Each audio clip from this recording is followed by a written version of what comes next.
हाय मंडळी, तुम्ही कधी अशा प्रकारची शिमला मिरचीची भाजी खाल्ली आहे का? खाल्ली असेल तर कमेंट करून नक्की सांगा आणि खाल्ली नसेल तर ट्राय करायला विसरू नका. तर ही भाजी पूर्णपणे लसूणवरती डिपेंड आहे. तुम्ही लसूण कशा प्रकारे भाजता त्याच्यावरती ही भाजी डिपेंड करते आणि ह्या भाजीचं नाव आहे लहसुनी शिमला मिरची. तर ह्या भाजीसाठी तुम्हाला शिमला मिरची घ्यायची आहे.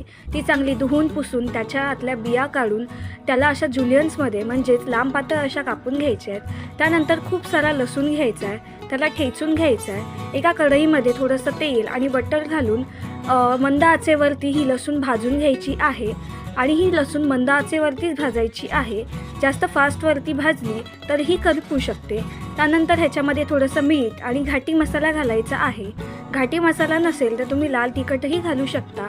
त्यानंतर धुतलेला शिमला मिरची ॲड करून त्यांना सॉटे करून 15 ते 20 मिनटं मंद आचेवरती वाफवून घ्यायची आहे. तयार आहे लहसुनी शिमला मिरची. तुम्ही ही रेसिपी नक्की ट्राय करा.